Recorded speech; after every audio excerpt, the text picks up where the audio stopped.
자, 그 다음 해석을 해볼 거는 이게 NMR 스펙트럼에서 정말 핵심 중에 핵심이라고 할 수 있습니다.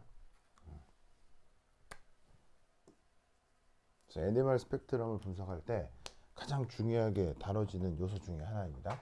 바로 스핀 갈라짐이라고 하는 현상 혹은 테크닉인데, 이걸 이제 어떻게 생각을 해볼 것이냐.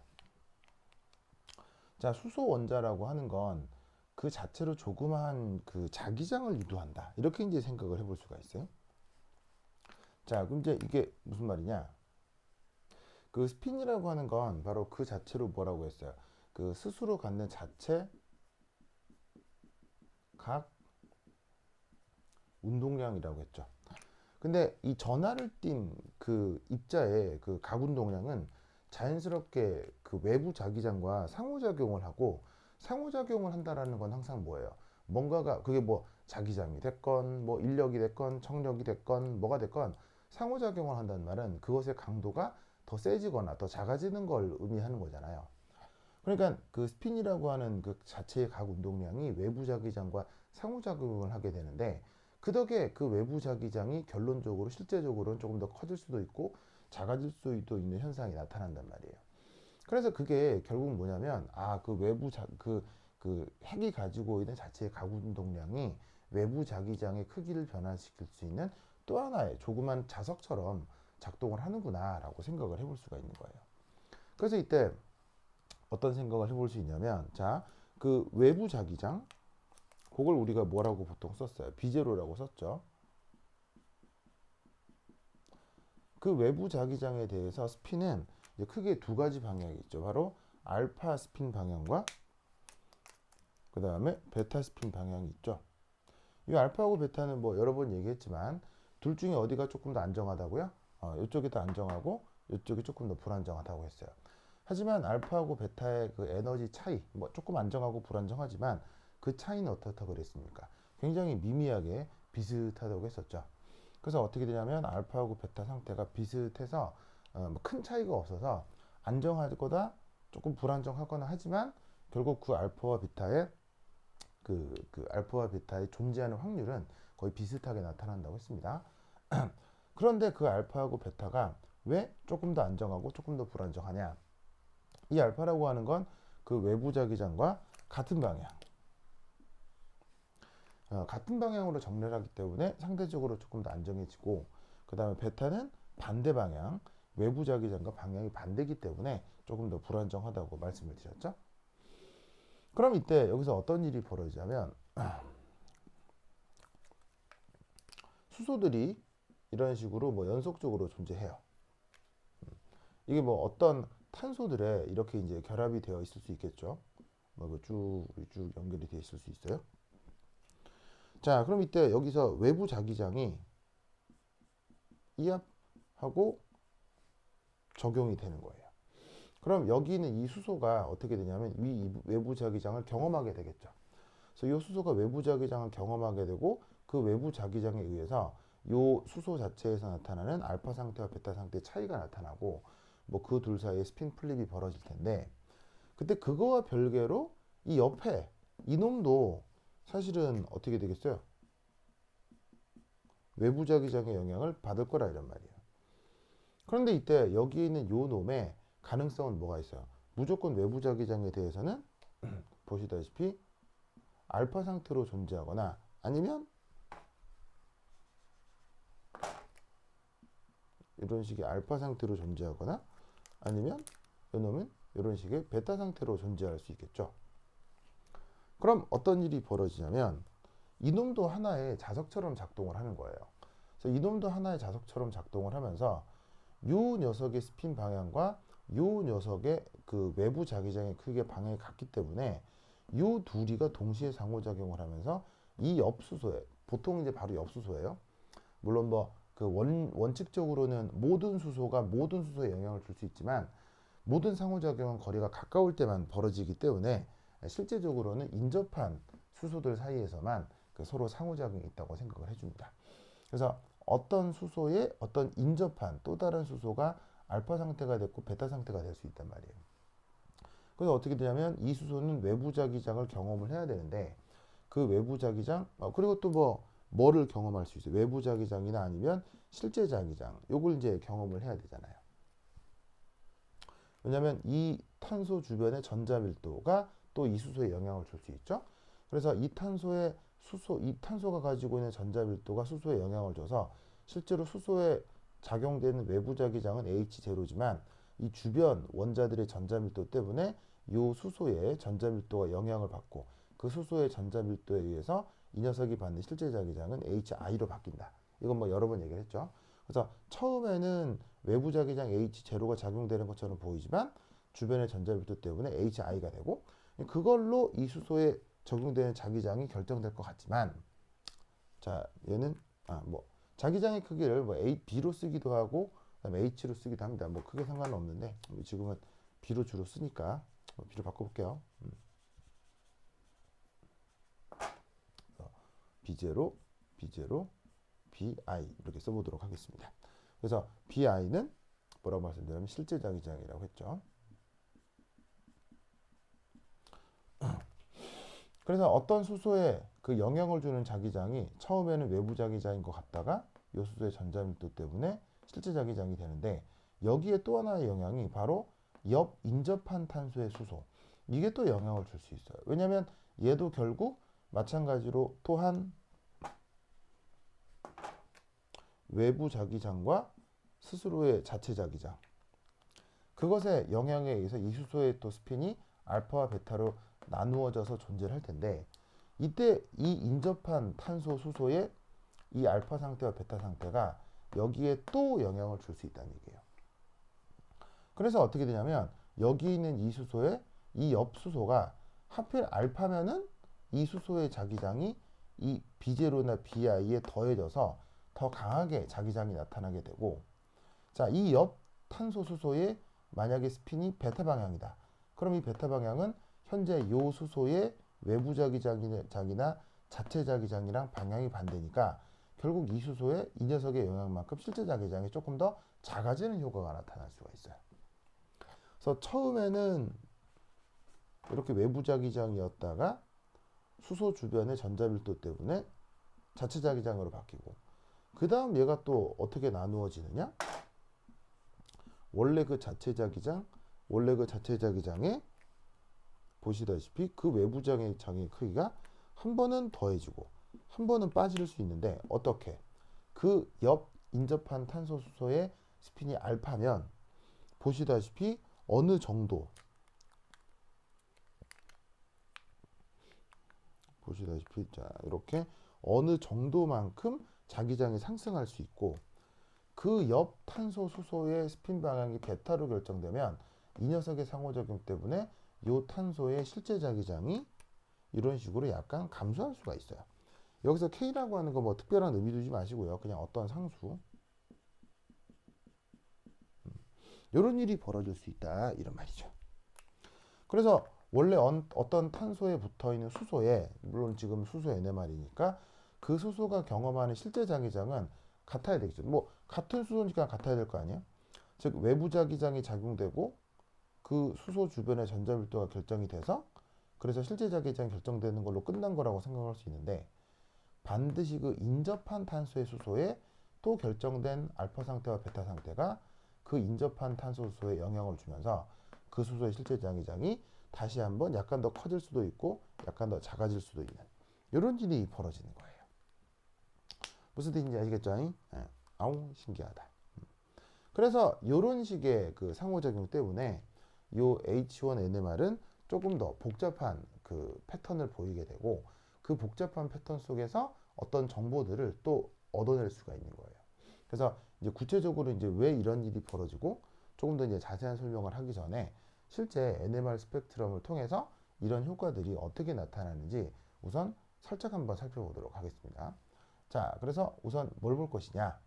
바로 교재에 있는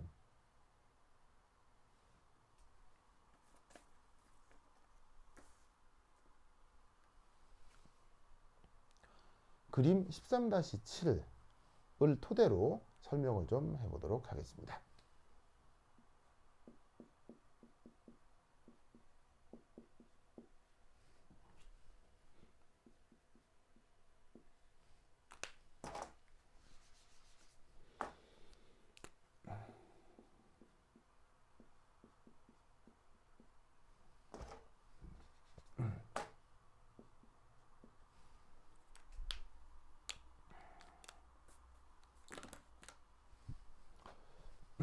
자, 필기 마무리 하시고요.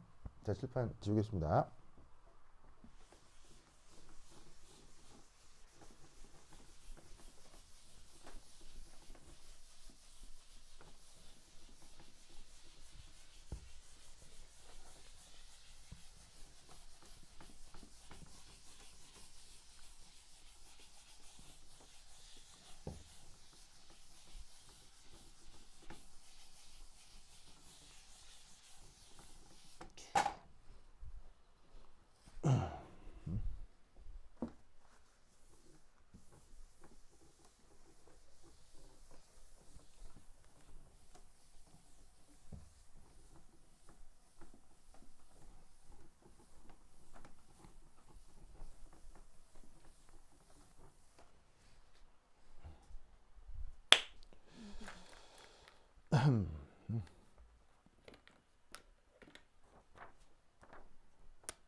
자, 그림에 나와 있는 픽들을 보고 이게 뭔지 한번 분석을 해보는 것도 재밌겠죠. 한번 해보세요.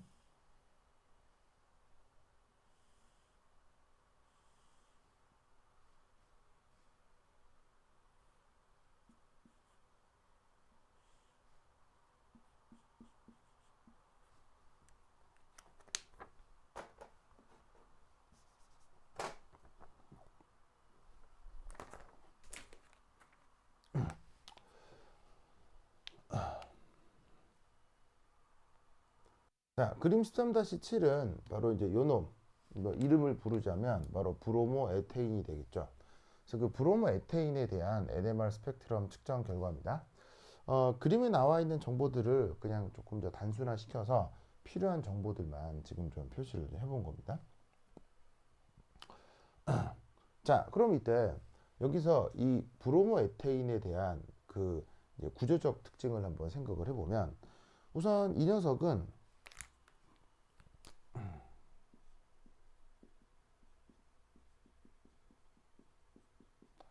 두 종류의 수소가 존재하죠.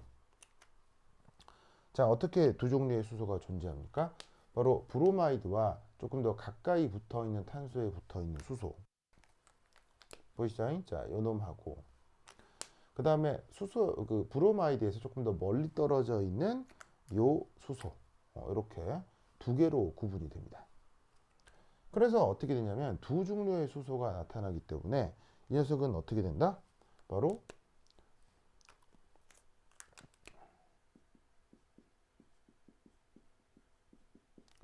두 종류의 수소 NMR 픽이 나타나야 된다, 이런 말이죠. 자, 그래서 이제 한번 살펴보시면, 자, 요 수소하고 요 수소를 비교하면, 그러면 이제 두 종류가 나타난다고 했는데, 그림을 딱 보면, 뭔가 여기에 자글자글 모여 있는 거하고, 여기에 자글자글 모여 있는 거하고, 이렇게 이제 두 가지가 나타난다는 걸 알 수 있죠. 그럼 이때 여기서 얘하고 얘가 각각 누굴 것이냐를 생각해 보자, 이런 말이에요. 자, 그러면 항상 뭐라고 얘기를 했었냐면, 요 NMR 스펙트럼에서 이런 식으로, 자, X축이 바로 델타 다니는 ppm 인 케미컬 시프트라고 했는데, 그 케미컬 시프트가 커질수록 우리가 뭐라고 부른다고 했어요? 다운필드라고 했었죠. 얘는 디쉴디드고 그 다음에 전자 밀도가 높은 거예요, 낮은 거예요? 바로 델타 값이 커질수록 전자 밀도가 낮은 원자라고 얘기를 했었죠. 그리고 그 원자가 지금은 수소인 거고요. 그럼 이 둘 중에 이 파랗게 표현한 수소하고 빨갛게 표현한 수소 중에 어디가 더 전자 밀도가 더 낮겠어요? 당연히 이 수소겠죠? 왜냐하면 여기에 있는 이 브로마이드는 전기임 송도가 커요, 전기임 송도가 작아요? 얘는 전기 음성도가 큰 할로젠 원소죠. 그러니까 이 전기 음성도 큰 할로젠 원소가 유도 효과를 통해서 탄소의 전자를 빼앗아 가면 그것이 또 수소의 영향을 받을 수 있기 때문에 이 수소가 어떻게 된다? 전자 밀도가 상대적으로 얘보다는 더 작다. 이렇게 생각을 해볼 수가 있겠죠. 알겠죠? 자, 그리고 이때 또 하나 기억을 해 두실 건 여기에 있는 요 수소의 이제 뭐 루이스 구조를 조금 더 그려보면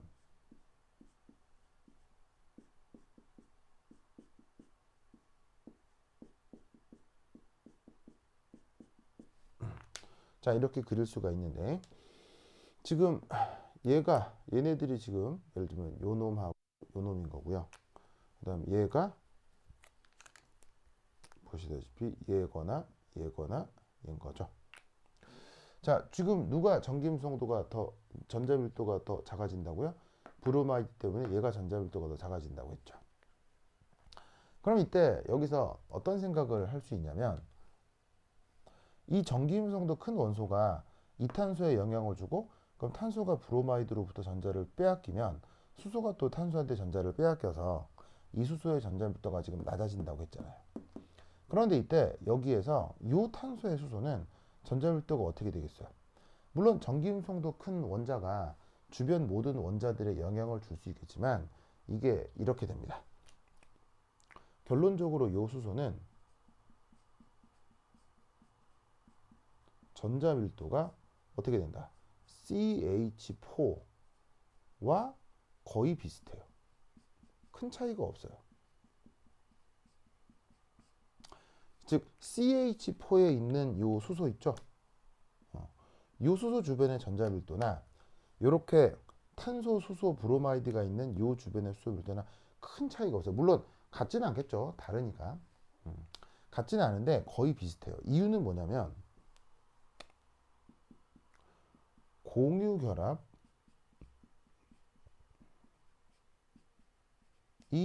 한 단계 더 진행이 되면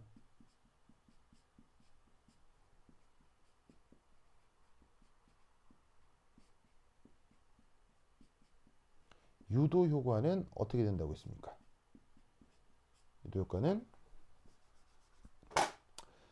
거의 영향이 없습니다.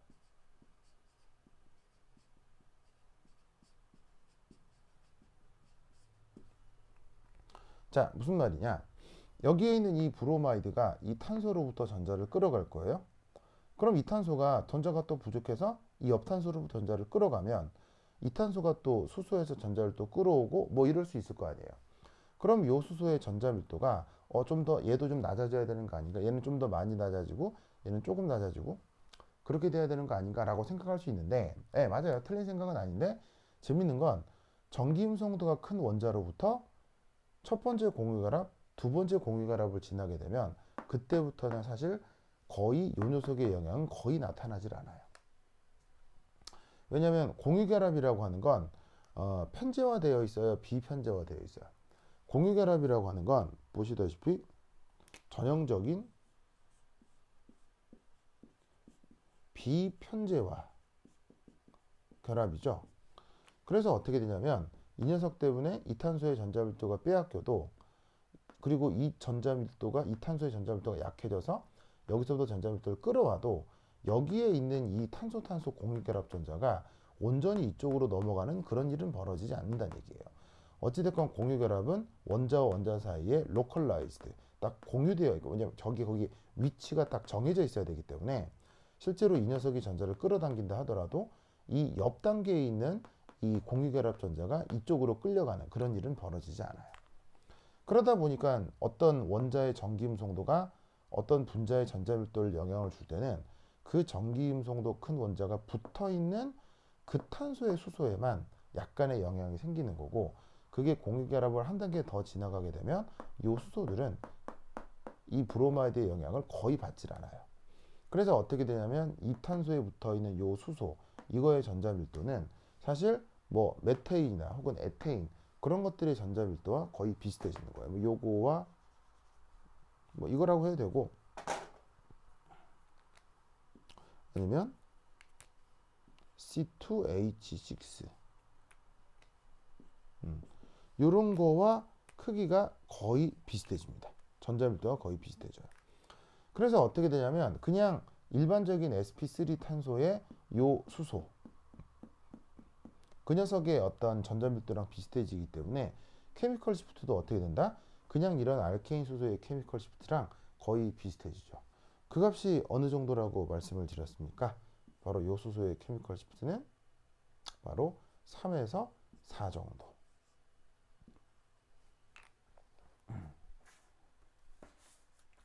기억나시죠? 그래서 앞서서 제가 뭐를 외우라고 했습니까? 바로 교재에 있는 표 13-2를 꼭 외우라고 했었죠? 그래서 요 뭐야, 3에서 4가 뭐야, 잘못, 다시 1에서 2 쏘리 1에서 2라고 말씀드렸죠. 그래서 이게 어디에 있냐면 교재에 있는 표 13-2 여기에 나오죠? 그래서 교재에 나와 있는 표 13-2에 그 상황이 잘 나옵니다. 그래서 1에서 2 사이에 이런 식으로 보시다시피 그냥 이 탄소가 뭐예요? 그냥 일반적인 sp3 탄소. 그러니까 뭐 특별히 전기음성도가 크네 작네 그런 것들이 이제 거의 없는 그냥 그런 탄소에 붙어 있는 수소는 케미컬 시프트가 1에서 2 정도가 되는, 즉 주변에 뭐 전기음성도다 어쩌다 그런 영향을 받지 않는 탄소의 수소를 얘기하는 거예요. 그게 표 13-2에 이 정도 영역이 나온다고 했으니까 이 또한 어디서 이렇게 발견이 될 거다 이런 말이죠. 그래서 지금 여기서 1에서 2 사이 나온 이 픽이 바로 상대적으로 전자밀도가 조금 더 높은 조수소, 그 세 개의 수소, 바로 요놈, 요놈의 수소가 된다 이런 말이에요. 뭐 탄소에 붙어있는 요 세 개의 수소. 아시겠죠? 그럼 뭐 선택의 여지 없이 여기 있는 이놈은 누구였어요? 바로 CH2로 있는 요 수소가 요 픽이 되는 거겠죠. 그러면서 또 뭐라고 말씀드렸냐면 전기음성도 큰 원소가 붙어 있는 탄소의 수소의 NMR 그 케미컬 시프트 픽은 또 사실은 3에서 4 정도 나타난다고 했죠. 그 또한 어디에 나와 있어요? 표 13-2에 나온다고요.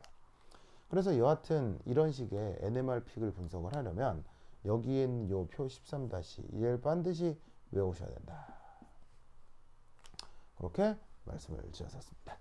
요거 꼭꼭 기억해 두시기 바랍니다. 오케이, 됐다. 자, 필기 마무리 하시고 마무리 되시면 지우겠습니다.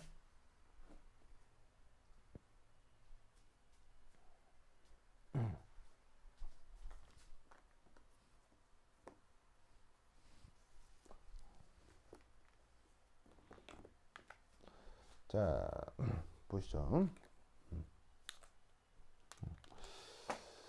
자, 여기 지울게요.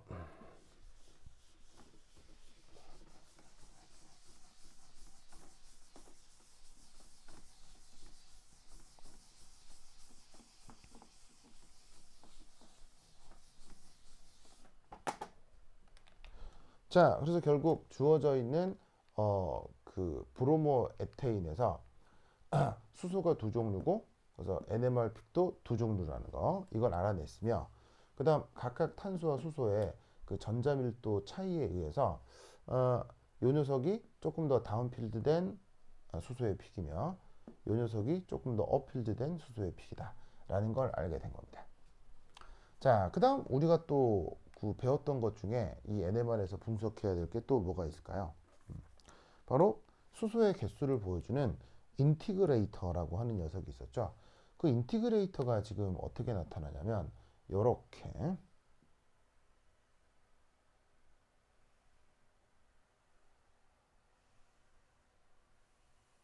자, 이런 식으로 그 교재에 인티그레이터 표시가 있을 거예요. 보이시죠? 인티그레이터.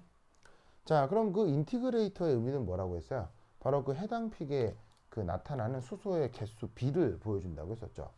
그래서 이런 인티그레이터가 나타나면 진짜로 그냥 특별한 거 없고 그냥 자로 높이를 재는 거예요. 그래서 자로 여기서부터 여기까지 높이를 재고 여기서 여기까지 높이를 재요. 높이를 재면 이때 어떻게 된다?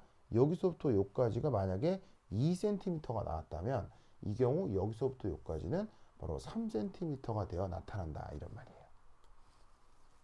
그럼 이 인티그레이터 의미는 뭐라고 했어요? 이 해당 픽에 대한 그 수소의 개수라고 했었죠. 이 해당 픽에 대한 그 수소의 개수라고 했었죠. 그래서 지금 이 녀석의 높이는 바로 이 해당 픽에 이 해당 픽에 해당하는 수소의 개수가 보시다시피 2개고 여기는 3개다. 그리고 이 수소는 약간 다운필드된 이 수소를 얘기하는 거고, 그 다음에 이 수소는 상대적으로 업필드된 이 수소를 얘기한다. 인티그레이터로부터 저런 정보도 얻어낼 수가 있습니다.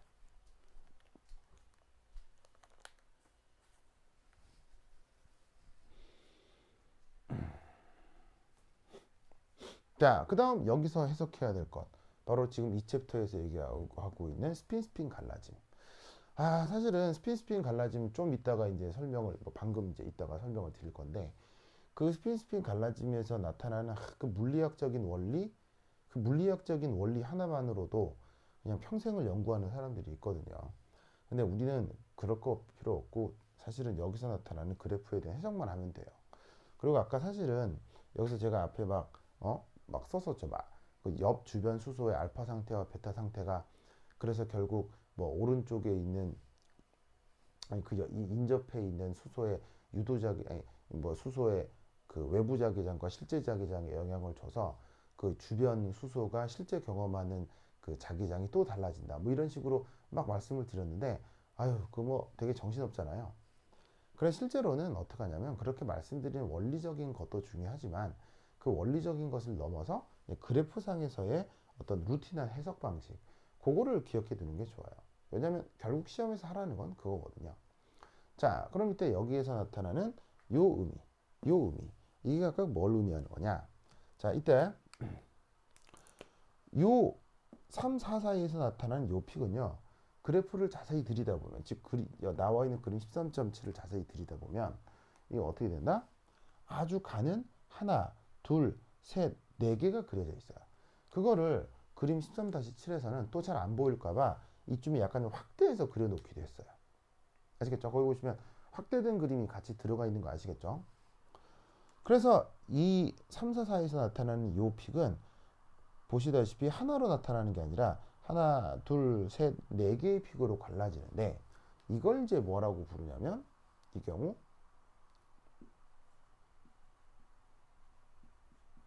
콜텟이라고 부릅니다. 자, 여기에 쿼라고 하는 뜻은 네 개를 뜻해요. 네 개.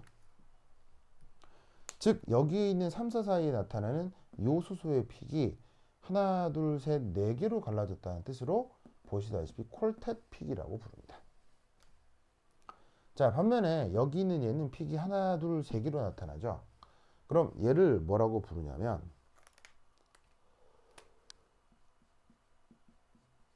트리플렛이라고 부릅니다. 트리플렛. 자, 여기에서 트리라고 하는 거 뭐냐면 세 개. 세 개를 뜻합니다.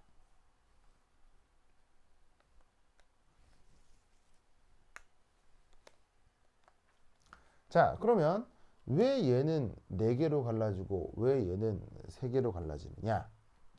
바로 이것 때문입니다. 얘는 이것 주변에 바로 이것 주변 이것 인접이라고 해야 되겠습니다. 그냥 주변이라고 하면 그냥 주변 뭐 아주 멀건 가깝건 모든 상황을 뜻한다고 볼 수 있으니까 이것 인접에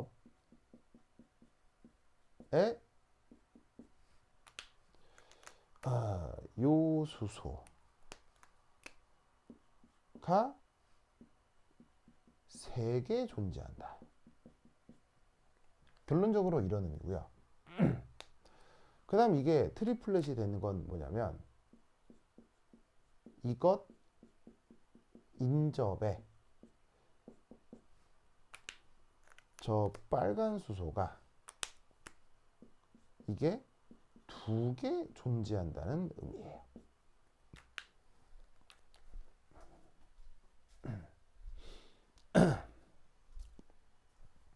이런 뜻입니다. 자, 무슨 말이냐면 조금 있다가 조금 더 이제 그 자세한 설명을 하겠지만 결론적으로는 이거예요. 얘가 콜텟이 되죠. 요 동일한 수소의 픽이 4개로 갈라지는 것은 그 옆탄소의 영향 때문, 옆탄소에 붙어 있는 수소의 영향 때문인데 그 옆탄소에 붙어 있는 수소가 지금 3개가 있죠. 그럼 이 3개가 여기 있는 수소 각각에 영향을 다 주는 거예요. 그럼 어떤 일이 벌어지냐면 주변에 3개가 영향을 주면 어떻게 된다? 그게 4개로 갈라지는 콜텟이 되고요. 그 다음 역으로 얘는 어떻게 되냐면 이거 인접한 탄소에 수소가 2개가 붙어 있잖아요. 그럼 요 2개의 수소가 여기에 영향을 주게 되면 어떻게 된다? 인접 수소 2개가 영향을 주면 얘는 3개로 갈라지게 되는 거예요. 이거를 조금 이따 말씀드릴 뭐라고 부르냐면 M 플러스 1 룰이라고 하거든요. M 플러스 1 룰. 조금 이따가 다시 정리해 드릴게요. 자, 이게 뭐냐면 자, 이가 콜텟이 되는 이유는 이 탄소에 인접한 수소, 바로 이 관계죠.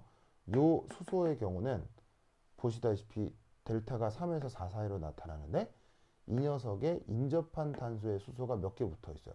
2개 붙어 있죠. 2. 그럼 여기를 2를 넣으면 아이고 반대로 해야겠다. 자, 예를 들면 지금 얘를 경우를 생각을 해봤을 때 자, 얘를 중심으로 이 탄소에 인접한 탄소에 붙어 있는 수소가 지금 3개잖아요. 3개. 그럼 3을 여기에 넣으면 3 플러스 1에서 4가 되잖아. 4. 그래서 여기 있는 요 수소의 경우는 어떻게 된다? 보시다시피 요 놈. 요 놈을 뜻하는 건데 얘가 주변 탄소의 수소가 3개가 붙어 있으니까 이를 더해서 최종적으로 콜텟이 된다는 의미예요. 반면에 이 녀석은 어떻게 되냐면 바로 얘를 뜻하는 건데 얘 같은 경우는 인접한 수소가 지금 보시다시피 2개가 있잖아요. 그럼 2를 여기에 넣으면 3개로 갈라지는 콜텟으로 표현된다는 얘기예요. 이게 결국 스핀 갈라짐의 결론적인 현상인 겁니다.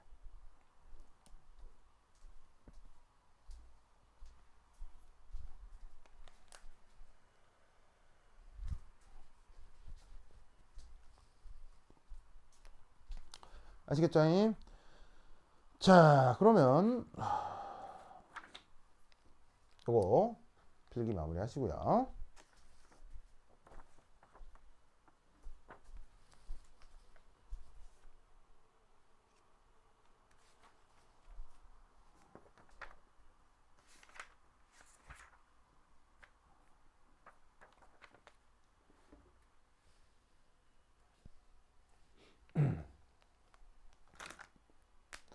자, 지우겠습니다. 자, 그러면 요 그래프 잘 기억하시고 좀 지워볼게요.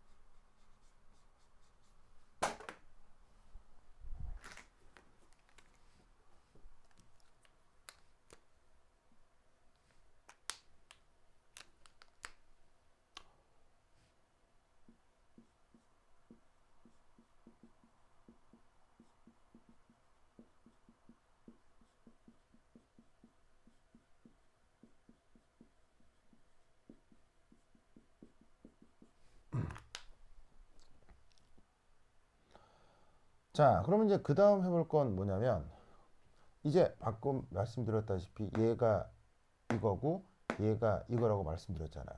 그래서 그게 n 플러스 1 룰에 의해서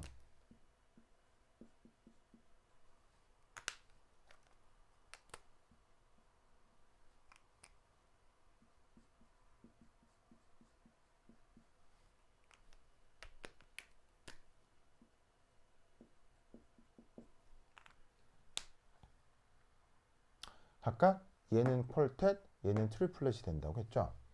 그럼 그거를 조금 더 이제 패턴을 이용해서 좀 설명을 그 패턴이 어떻게 나타나는지 좀 이제 구체적인 설명을 해보도록 하겠습니다. 자, 그럼 그게 어떻게 되느냐? 자, 여기 지금 요 두 녀석이 있는데, 그럼 잘 봐요. 첫 번째 1. 자, 예를 들면 CH3.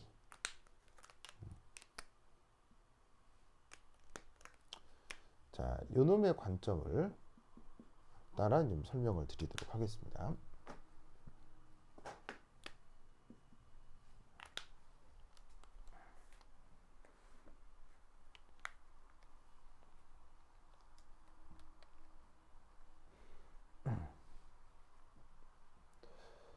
자, 여기서 이 스핀 갈라짐 패턴 분석을 좀 하면 우선 얘가 얘에 영향을 주고 얘가 얘에 영향을 줄 수 있죠. 왜냐하면 상호작용은 이란 말 자체가 일방적인 그 관계가 아니라 서로 영향을 준다는 얘기 아니겠어요? 그러면 여기에 있는 요 파란색 수소 관점에서는 빨간 수소가 여기에 어떻게 영향을 주느냐, 그걸 한번 살펴보자 이런 말이에요. 아시겠죠? 자, 이때 여기에서 그 꼭 기억을 해 두실 건 바로 이겁니다. 자, 주변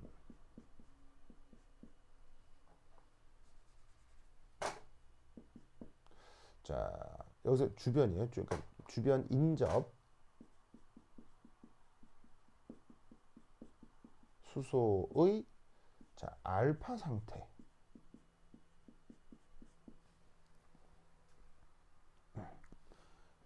유도하는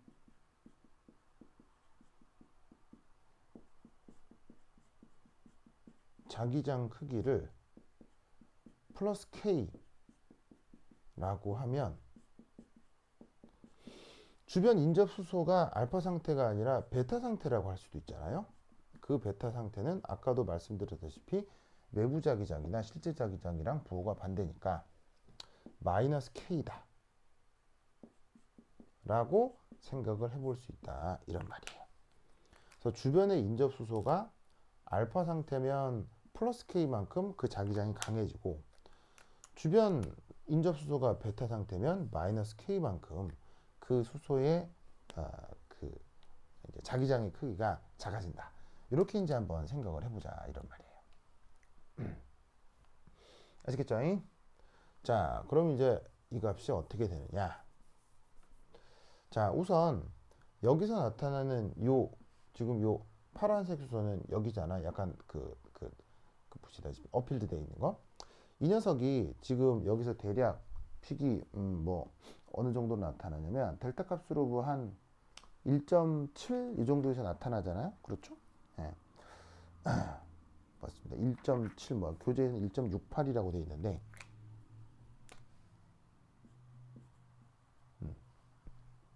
그럼 이때 여기서 이제 이런 생각을 한번 해보는 거예요. 자, 뭐냐면 이때 여기서 조수소가 자, 요렇게 여기서 1.68에 여기에 있는 이 파란색 수소에 픽이 있었다 쳐보자 이런 말이에요. 자, 그럼 이때 여기서 어떤 일이 벌어지냐면 요렇게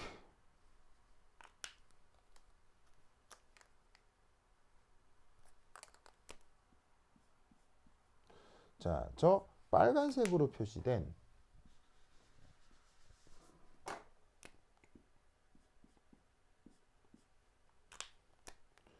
요 수소가 영향을 주게 되는 거예요.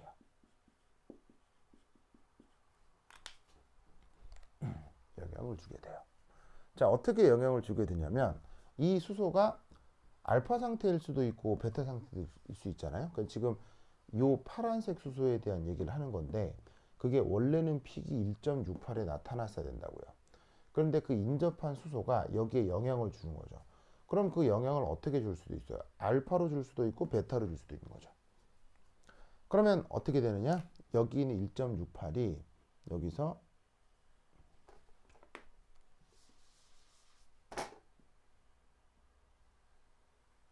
자, 이렇게 이 1.68을 기준으로 어떤 일이 벌어질 수 있냐면 이렇게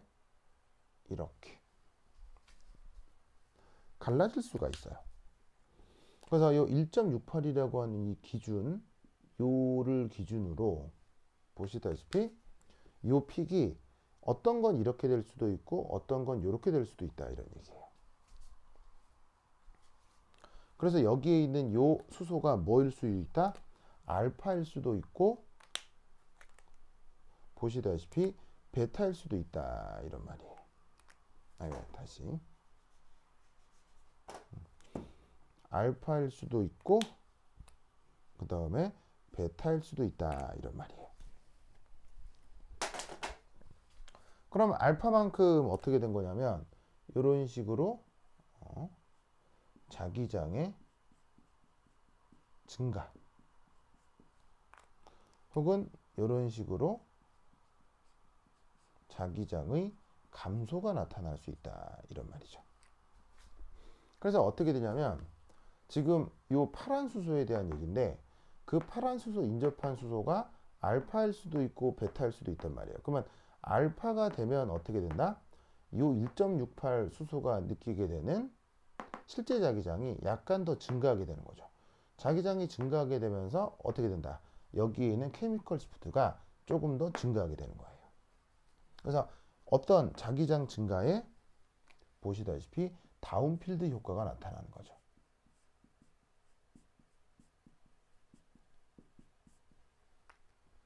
마찬가지로 여기서는 어떻게 되냐면 이 1.68이라는 원래 그 상황에 대해서 보시다시피 고수소의 영향이 베타 상태가 되면 이 베타 상태가 1.68보다 조금 더 자기장의 크기를 감소시키는 업필드 효과가 나타날 수 있다는 얘기예요.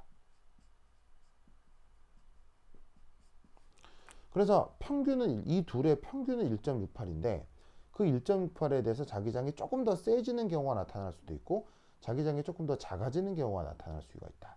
그게 이 수소의 인접한 수소의 이게 알파냐 베타냐에 따라 이렇게 자기장이 갈라질 수 있다 이런 말이죠. 그리고 이렇게 자기장이 갈라지게 될 때 또 재미있는 것은 이 픽의 높이에 해당하는 건데 보시다시피 여기서도 여기까지 픽이 예를 들어서 뭐 비율상 4다 라고 쳐보자 이런 말이에요. 그럼 어떤 일이 벌어지냐면 요 비율이 2, 요 비율이 2로 갈라지게 되는 거예요. 자, 무슨 말이냐면 이 알파가 뭐일 수 있고 뭐일 수 있는 거예요. 방금 말씀드렸다시피 알파일 수도 있고 베타일 수도 있는데 이 주변 수소의 알파하고 베타는 아까 항상 확률이 어느 정도 된다고 했어요. 거의 50대 거의 50으로 확률이 같다고 했죠. 베타보다 알파가 더 안정한 건 맞는데 그 둘의 에너지 차이가 크지 않기 때문에 알파나 베타나 영향이 거의 비슷하다고 했습니다. 존재 확률이 거의 비슷하다고 했습니다. 그러니까 어떻게 되냐면 이 픽의 이 전체적인 어떤 면적은 누구와 관계가 있어요? 관계된 수소 개수와 이 픽의 이제 면적이 관계가 있잖아요. 그런데 그 수소가 만약 예를 들어서 뭐 관련된 수소의 개수가 어느 정도 있는데 그것이 주변 수소의 영향으로 보시다시피 이렇게 50대 50의 영향을 받는다고 한다면 그 50대 50의 영향이 이 비율사에서 똑같은 확률로 거의 똑같은 확률로 영향을 준다면 여기서 절반만 다운필드 효과가 나타나고 여기서 절반만 업필드 효과가 나타난다고 생각을 하는 거예요. 무슨 뜻인지 아시겠죠? 그래서 이렇게 어떤 수소가 영향을 주게 되면 그 수소가 이런 식으로 기존 픽을 갈라낼 수 있다 이런 뜻이죠. 무슨 뜻인지 아시겠죠? 그럼 이때 여기서 살짝 보시다시피 증가한 요 비율이 플러스 K인 거고요. 여기서 살짝 감소한 요 비율이 마이너스 K가 된다. 이런 뜻이죠. 아시겠죠? 알겠죠? 이것을 기억해 두시기 바랍니다. 자, 그런데 여기서 재밌는 건 바로 요 파란 수소에 영향을 주는 빨간 수소는 지금 몇 개가 있는 거예요? 2개가 있죠. 그럼 2개가 있다면 그 2개의 수소가 영향을 줄 때 한 번만 영향을 주는 게 아니라 수소가 2개니까 한 번 더 영향을 줄 수도 있는 거예요. 그럼 그 한 번 더 영향을 주는 건 어떤 패턴으로 나타날 수 있느냐? 자, 필기 마무리 하시고요. 또 좀 지우겠습니다.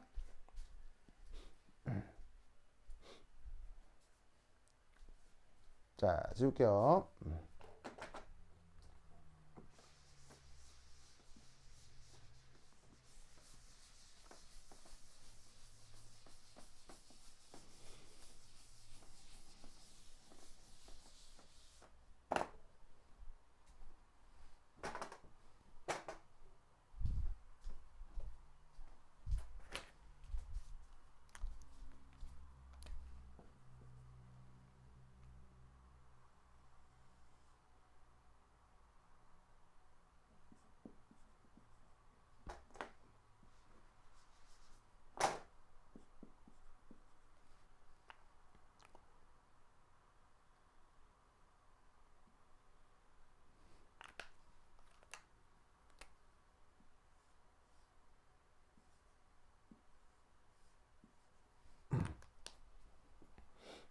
자, 앞서 설명했던 이 수소의 갈라진 패턴입니다. 이 파란 수소가 평균적으로 1.68에서 나타나야 되는데 여기에 이제 평균 수치라고 하겠습니다. 여기서 나타나야 되는데 그게 주변에 붙어 있는 인접 수소 하나가 영향을 줘서 이렇게 픽이 2개로 갈라졌습니다. 이렇게 픽이 2개로 갈라지는 걸 우리가 이제 뭐라고 부르냐면 더블렛이라고 합니다. 뭐 어근상 더블이라고 하는 건 2개가 있다라는 건 여러분들 뭐 충분히 이해를 하시겠죠? 그런데 이 파란 수소에 인접 수소가 하나가 더 있다고요. 그래서 어떻게 되냐면 여기서 어떻게 된다? 이놈이 이걸로 끝나는 게 아니라 바로 이 수소의 빨간 수소의 영향이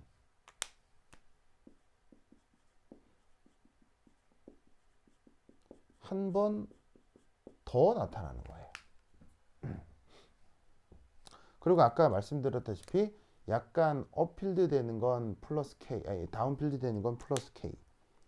그 다음에 약간 다운필드 되는 건 마이너스 K가 된다고 했죠. 근데 보시다시피 이 인접한 수소가 2개인데 이 2개의 수소는 또 화학적으로 동등하잖아요. 그래서 화학적으로 동등하기 때문에 어떻게 된다? 이놈이 첫 번째 영향을 주건 두 번째 영향을 주건 영향을 주는 크기는 똑같을 거다 이런 말이에요. 그래서 어떤 일이 벌어지냐면 바로 여기서 자, 요 기준선 1.68은 변하지 않아요. 자, 그런데 그 1.68에서 플러스 K만큼 이렇게 변했던 요 자리, 그럼 여기서 마이너스 K만큼 이런 식으로 약간 자기장이 감소했던 요 자리에 대해서 어떤 일이 벌어지냐면 요 픽에 다시 한번 외부 자기장이 조금 더 강해질 수도 있고 약해질 수도 있는 거. 왜냐하면 요 수소가 어쨌거나 알파 상태거나 베타 상태일 수 있잖아요. 그럼 마찬가지로 알파 상태면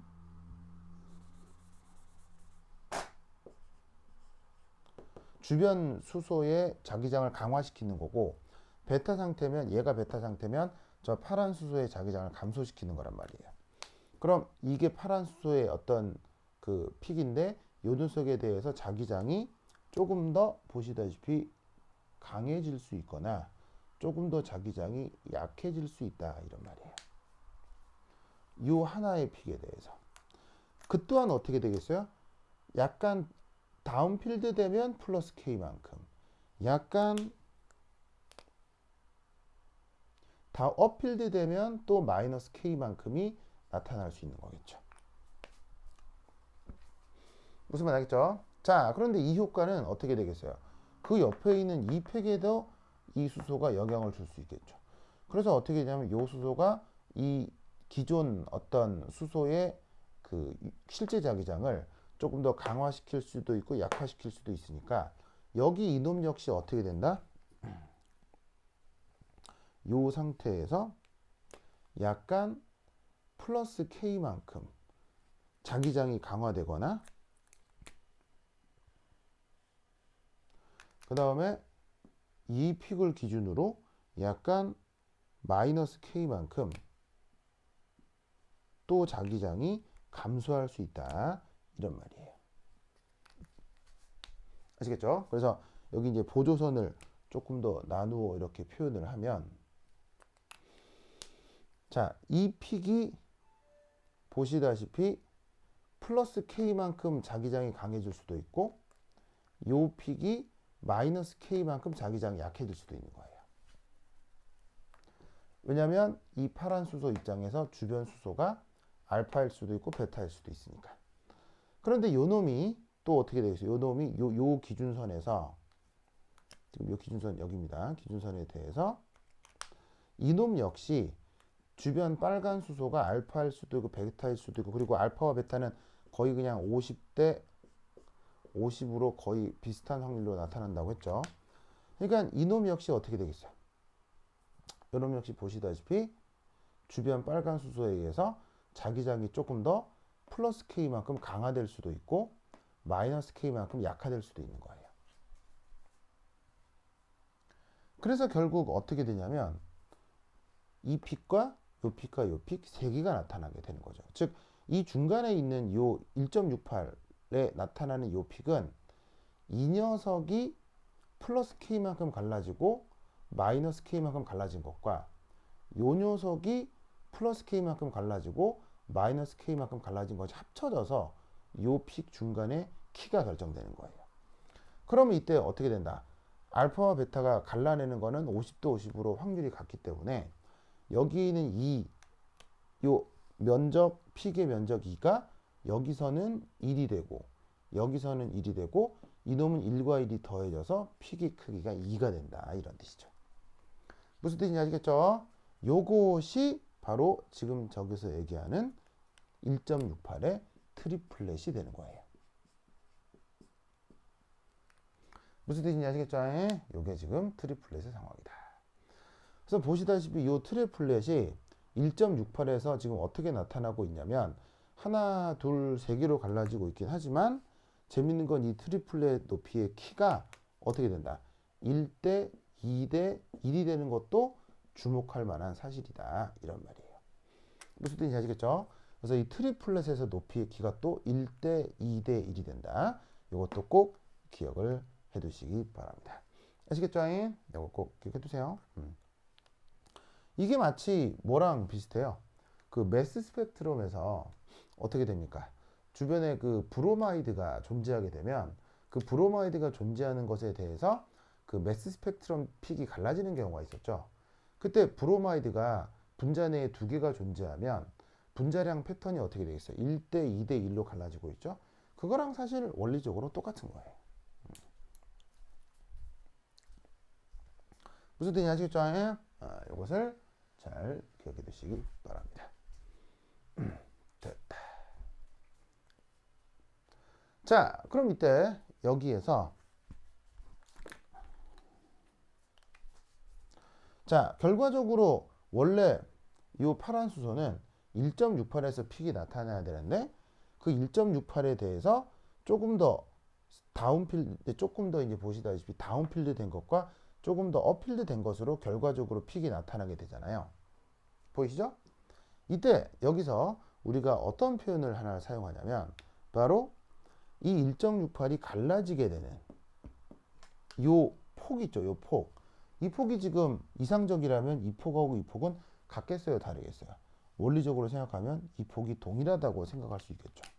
그래서 여기서부터 여기까지 폭은 동일합니다. 이때 이 갈라진 폭이 이 경우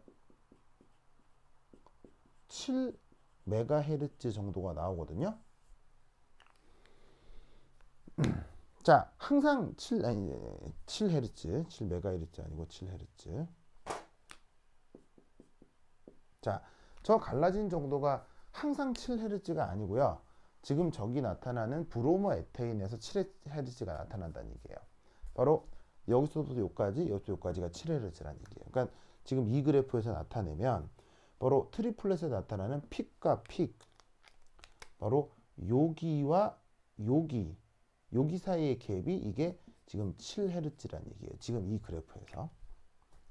이때 나타나는 이 7Hz, 그리고 이 갈라지는 이 멀티플랫에서의 이 갈라지는 픽과 픽 사이의 이 폭을 뭐라고 부르냐면 얘를 전문 용어로 커플링 컨스턴트라고 합니다. 우리말 번역은 짝지음 상수. 아시겠죠? 그리고 그 짝지음 상수는 아까 원래 1.68에서 수소가 하나 있다고 생각을 하고 갈라진 패턴 여기 있죠? 여기서도 똑같이 이 갈라진 패턴은 7Hz가 나타나야 돼요. 이 갈라진 상수는. 즉 여기서도 7Hz고요. 그게 또 영향을 줘도 여기서도 픽과 픽 사이는 7Hz가 그대로 나와야 됩니다. 저걸 갈라짐 상수라고 하고요. 저 갈라짐 상수가 어떤 의미인지는 뒤에서 다시 한번 얘기해 보도록 하겠습니다. 자, 필기 마무리 하시고요. 자, 칠판 지우겠습니다.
자, 두 번째 스핀 갈라짐은 자, 요거에 대해서 또 한번 생각을 해볼게요.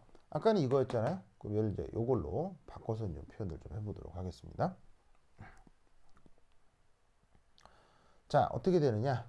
요 놈의 기준 픽은 지금 이 브로모 에테인 같은 경우는 보시다시피 3.42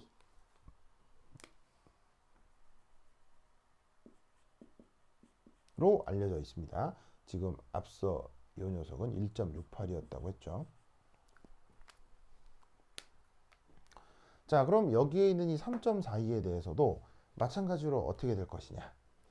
바로 이 파란색 수소가 또 영향을 주겠죠. 왜냐하면 영향이라고 하는 건 상호적이라고 했어요. 아까는 이 녀석에 영향을 주는 빨간 수소에 영향을 받는데 이제 빨간 수소에 영향을 주는 파란 수소의 영향을 한번 살펴보자 이런 말이죠. 무슨 뜻인지 아시겠죠? 그럼 빨간 수소에 영향을 주는 파란 수소의 영향. 자, 어떻게 될 것이냐. 이렇게 됩니다.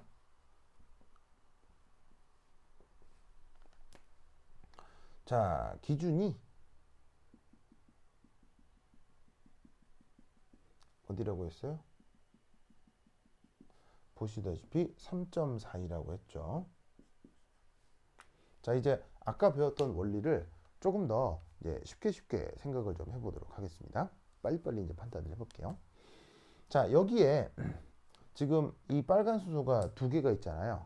그 빨간 수소에 해당하는 이 두 개의 픽이, 그러니까 빨간 수소 두 개에 해당하는 픽이 원래 3.42에 원래 이제 하나가 나타났을 거란 말이에요. 무슨 말이겠죠? 그러니까 그거를 조금 더 여기다 그려볼게요. 조금 더 크게 그릴게요.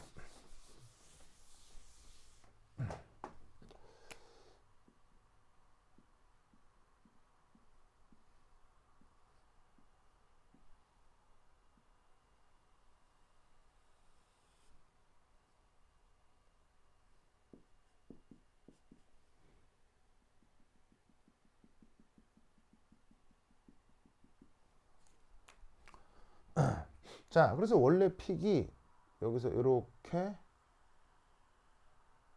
있다고 칩시다. 3.42에 나타내는 픽이 바로 어떻게 되냐면 이 빨간 수소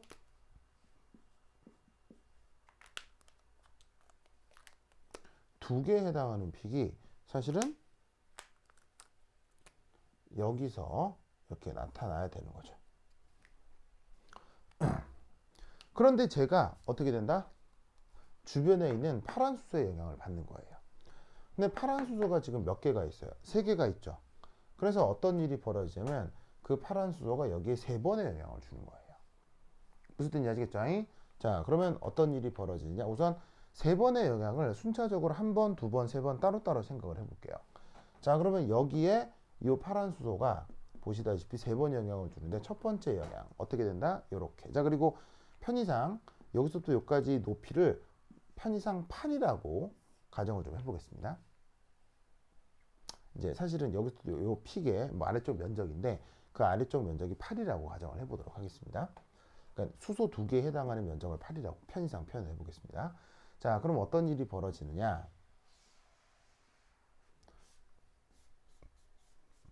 요 3.42를 기준으로, 자, 원래 여기가 기준선이었죠?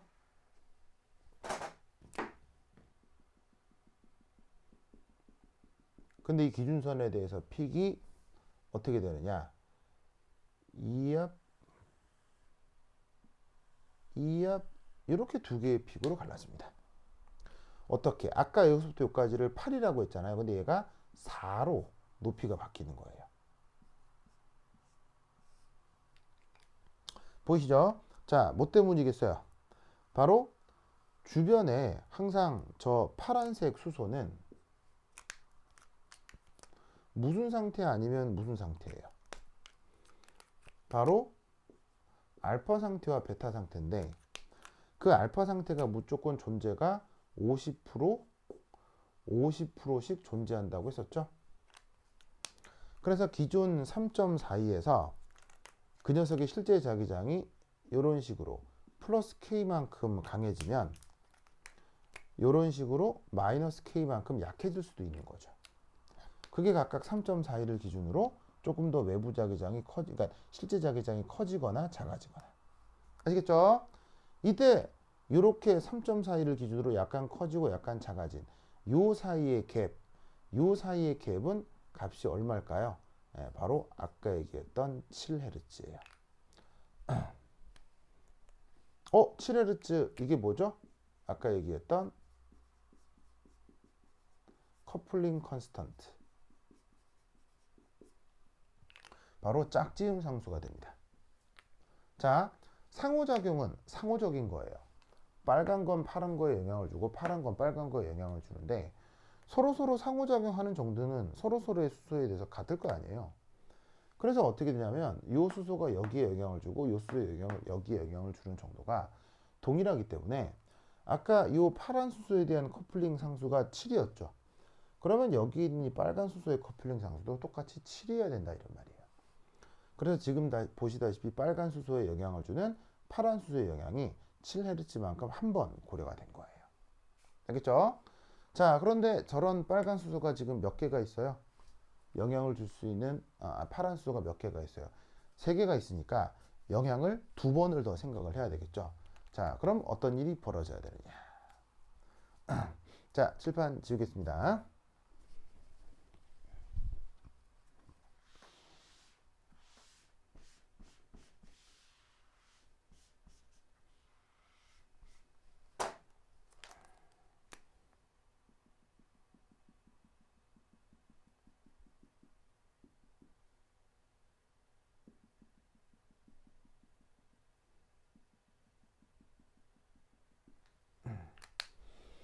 자, 이게 빨간 수소의 3.42 픽이고요. 파란 수소에서 한 번 커플링이 됐을 때의 요 픽입니다. 높이는 8이었고 4였고 4라고 했었죠. 자, 그런데 파란 수소가 또 영향을 주면 여기 있는 4가 어떻게 되겠어요? 다시 또 절반으로 픽이 갈라지게 되는 겁니다. 바로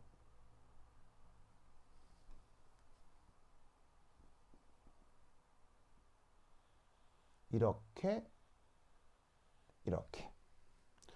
자, 결국 여기에 있었던 픽이 다시 한번 플러스 K, 다시 한번 마이너스 K만큼 픽이 갈라지게 되는 겁니다. 그런데 여기 있는 이 픽도 어떻게 되냐면요. 다시 한번 플러스 K, 다시 한번 마이너스 K만큼 갈라지면서 이놈 역시 픽이 어떻게 된다? 요렇게 갈라져 나타나는 거죠.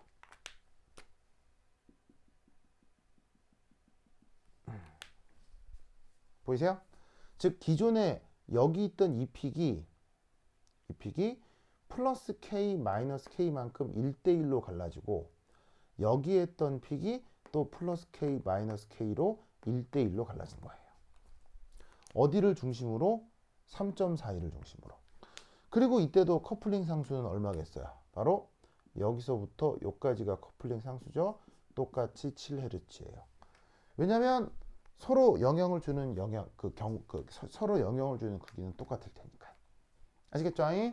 이게 여기에 있는 이 빨간 수소에 파란 수소 두 번째까지의 갈라진 패턴이에요. 그런데 파란 수소가 지금 몇 개 있어요? 하나가 더 있죠? 그러면 또 어떻게 영향을 줄 것이냐?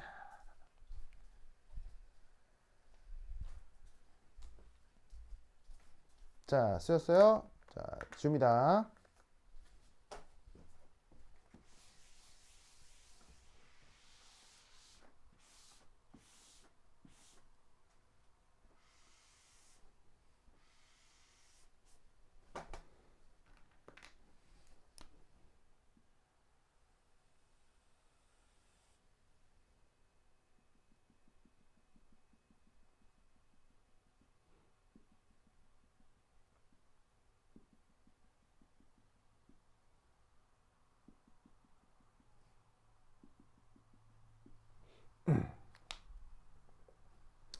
자, 처음에 높이가 8이었다가 4, 4로 갈리고 다시 1대 2대 1로 갈렸죠. 여기에 또 영향을 주는 겁니다. 그럼 어떻게 되느냐? 원래 여기 픽이 있었잖아요. 거기에 또 한번 커플링이 되면 다시 한번 플러스 K 마이너스 K,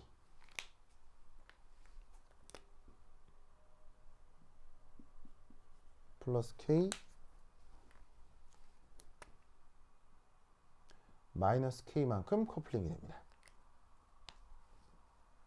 아시겠죠?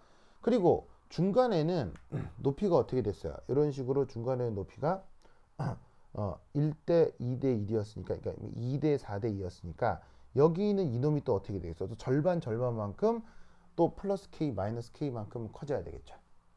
그래서 보시다시피 여기 높이를 2라고 잡았으면 여기하고 높이는 지금 1로 갈라지는 거고요. 그 다음에 앞서 여기서의 높이가 하나, 둘, 셋, 네 칸이었으니까요. 여기서부터 높이가 4였으니까 그게 다시 갈라질 때는 보시다시피 요렇게 보시다시피 이만큼으로 또 여기에 있는 4의 픽이 플러스 K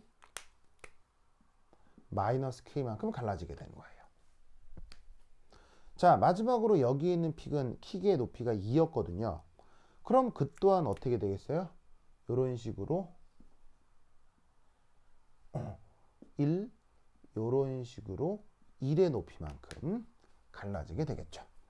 거기서도 어떻게 된다? 얘를 중심으로 플러스 K, 마이너스 K로 같은 식으로 갈라지게 될 거라는 얘기죠. 그럼 결국 최종적인 높이를 살피면 요거는 높이가 1인데 얘는 1 더하기 2에서 3이 되고 여기는 2 더하기 1 해서 3이 되고 얘는 1이 되는 거겠죠.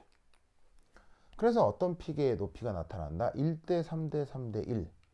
그래서 여기서 나타난 최종적인 이 콜텟의 픽이 보시다시피 1대 3대 3대 1로 나타나는 거예요. 자, 그리고 여전히 여기서도 요 갈라진 것의 요 폭은 어떻게 되겠어요? 또 똑같이 7Hz로 나타나는데 이게 뭐라고요? 커플링 컨스턴트가 된다. 이런 말이죠. 아시겠죠?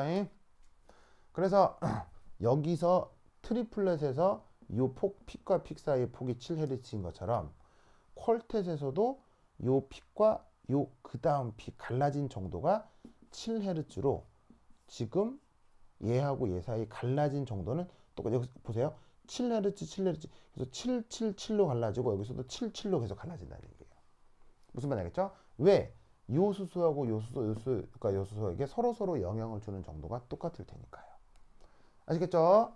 그래서 지금 우리가 브로모 에테인에 대한 분석을 하는 건데 브로마이드가 가까이 붙어 있는 수소는 업필드, 아니 다운필드 되고 좀 멀리 있는 수소는 다운필드가 되는데 각각의 수소의 그 개수가 3이니까 인티그레이터로 계산했을 때는 여기서 높이는 2, 여기서 높이는 3이 돼요.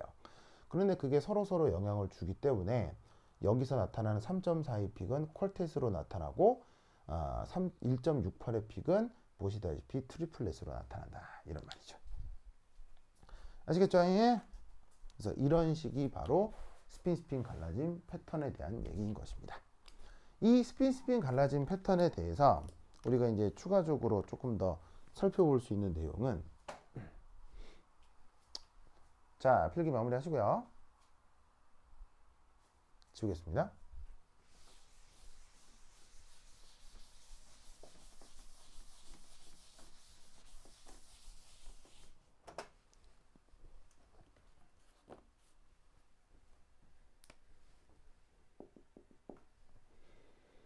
이런 것이 있습니다. 바로 M+1 룰이라고 해요. 자, 뭐냐? 어떤 수소 주변 인접에 또 다른 수소가 N개 있으면 그 수소는 M+1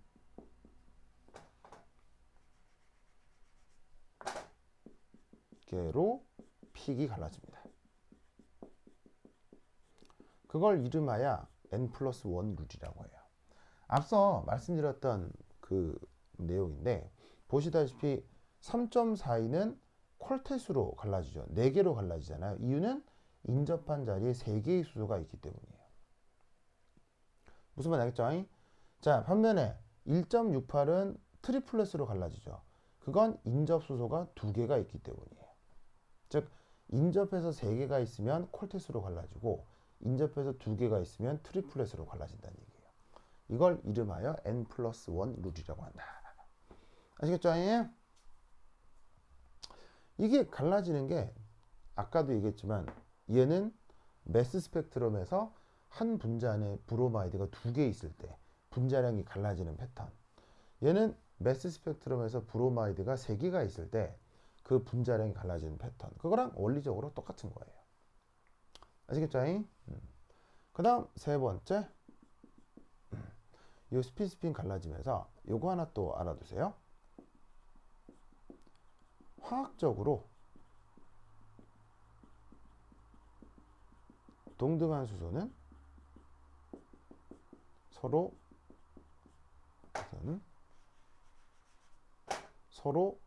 상호작용하지 않습니다.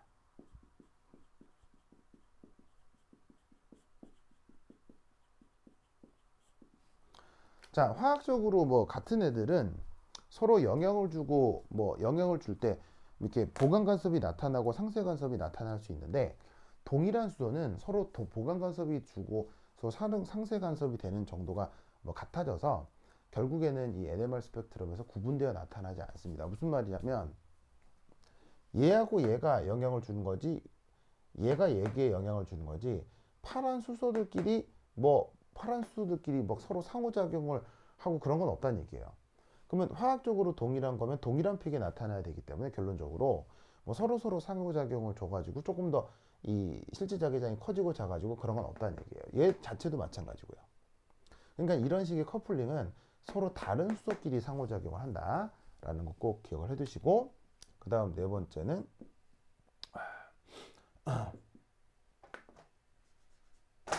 바로 앞서 얘기했던 커플링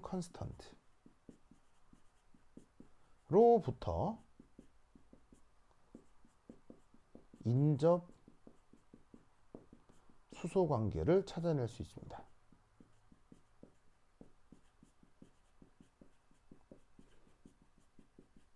자, 무슨 말이냐면 이건 명백한 콜텟이고 얘는 트리플렛이잖아요. 그럼 그래프에서 뭐를 측정하는 것도 방법이냐면 이 갈라진 요 폭 7Hz, 7Hz, 7Hz가 된다고 했죠. 갈라진 폭 7Hz, 7Hz가 된다고 했죠. 그러면 어떻게 돼? 갈라진 폭이 여기서도 같고 여기서도 7이고 여기서도 7이면 이걸 갈라뜨리는 정도와 이걸 갈라뜨리는 정도가 똑같죠. 그럼 이 말은 무슨 말이다? 요 수소하고 요 수소는 구조적으로 인접해 있다라는 뜻이에요. 인접해 있는 상태에서 서로 영향을 주는 정도가 같기 때문에 이렇게 커플링 컨스턴트도 같은 식으로 나타난다라고 생각할 수 있다는 얘기예요. 무슨 뜻인지 아시겠죠? 이게 바로 NMR 스펙트럼에서 스핀 갈라짐을 분석하는 방식입니다.